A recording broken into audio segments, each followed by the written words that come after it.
Good morning. We put this exploration together for you, and I want to spend a couple minutes just going over how to use it. So the first thing we're going to look at is that cylinder, and we've already asked you to think about the different ways you could slice it, and now we're going to look and see what those shapes are while we show you how to use this tool. So the first shape you see when you slice, and our plane here going through the middle of our cylinder, that's the slice, and you see the first slice that we get is a circle, and then we can move our plane by adjusting the height. If we take the button here and move it up and down, we can adjust the height and move it within the figure. Then we can also rotate, so we can move the plane from being on a horizontal plane to a vertical plane.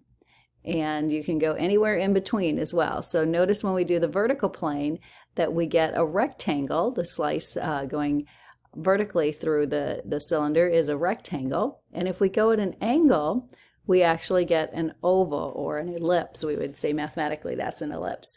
The other thing we can do is use this rotate, and it just moves the plane in this direction. One more thing about this figure is you can also move the plane by using this tool here.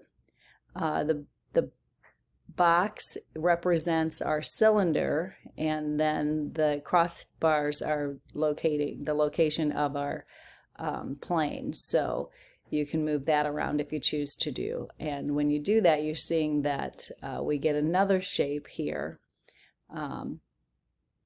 which is kind of interesting. So please use these 4 options and experiment with the other shapes that are below this one on your page, and just make notes and have some fun with it.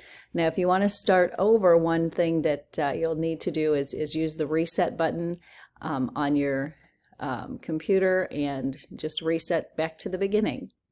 So give it a whirl and let us know what you think. We will be on Zoom again tomorrow, so hope to see you all there. Bye-bye.